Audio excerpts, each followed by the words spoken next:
പുതിയൊരു വീഡിയോയിലേക്ക് എല്ലാവർക്കും സ്വാഗതം. അപ്പോൾ ഇന്നത്തെ ഒരു വീഡിയോയിൽ നമ്മൾ റിയൽമിയിൽ നിന്നും വരുന്ന ഏറ്റവും ലേറ്റസ്റ്റ് ആയിട്ടുള്ള ഒരു ഫോണിനെ പറ്റിയിട്ടാണ് പരിചയപ്പെടാൻ പോകുന്നത്. Realme C11.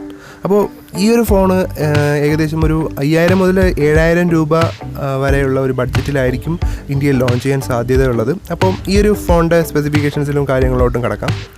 അപ്പോൾ ഈ ഒരു ഫോണ് വേൾഡിലെ തന്നെ ആദ്യത്തെ ഹീലിയോ G35 എന്ന് പറയുന്ന ഒരു ബിഗിനർ ലെവൽ അല്ലെങ്കിൽ ഒരു തുടക്കക്കാർക്ക് ആവശ്യമായിട്ടുള്ളൊരു ഗെയിമിംഗ് ചിപ്സെറ്റോടു കൂടിയാണ് ഈ ഒരു ഫോണ് അവതരിപ്പിക്കാൻ പോകുന്നത്.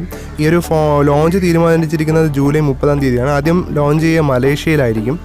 അപ്പോൾ ഈ ഒരു ഫോണിൻ്റെ ലീക്കുകളും അതുപോലെ തന്നെ അൺബോക്സിങ് കാര്യങ്ങളും എല്ലാം ലോഞ്ച് ചെയ്തിട്ടുണ്ട്. നിങ്ങൾക്ക് ഈ ഒരു വീഡിയോയിൽ കാണുന്നത് പോലെ തന്നെ ഈ ഒരു ഫോണിൻ്റെ അൺബോക്സിംഗ് ആണ്. അത് വളരെ ഒരു വെറൈറ്റി ആയിട്ടുള്ളൊരു ലുക്കിലാണ് ഈ ഒരു ഫോൺ വരുന്നത്. ഒരു സ്ക്വയർ കട്ട് ക്യാമറയോട് കൂടിയിട്ടാണ് ഈ ഒരു ഫോൺ വരുന്നത്.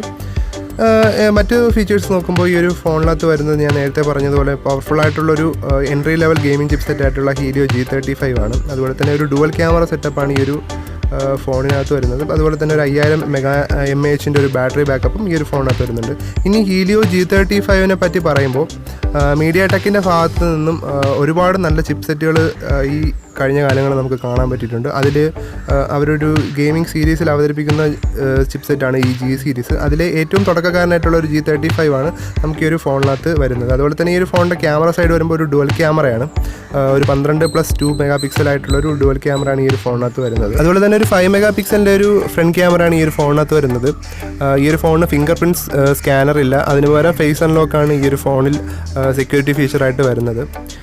ഇനി അതുപോലെ തന്നെ ഒരു 3 കാർഡ് സ്ലോട്ടായിട്ടാണ് വരുന്നത്. 2 സിം കാർഡും നമുക്ക് അതുപോലെ തന്നെ ഒരു മെമ്മറി കാർഡും അഡീഷണൽ ആയിട്ട് ഉപയോഗിക്കാം. 2 വേരിയൻറ്റുകളിലാണ് ഈ ഒരു ഫോൺ വരുന്നതെന്നാണ് ഇപ്പോൾ അറിയാൻ പറ്റുന്നത്. 2GB 32GB 3GB 32GB. ഇനി നമുക്ക് ഇതിൻ്റെ ഡിസ്പ്ലേ സൈഡിലോട്ട് വരുമ്പോൾ ഒരു 6.5 ഇഞ്ചിൻ്റെ ഒരു HD+ LCD ഡിസ്പ്ലേ തന്നെയാണ് ഈ ഒരു ഫോണിനകത്ത് ലഭിക്കുന്നത്. നമ്മൾ റിയൽമി C3-ലും നാർസോ 10i കണ്ടതുപോലത്തെ ഒരു സെയിം ഡിസ്പ്ലേ തന്നെയാണ് ഈ ഒരു ഫോണിനകത്ത് ലഭിക്കുന്നത്.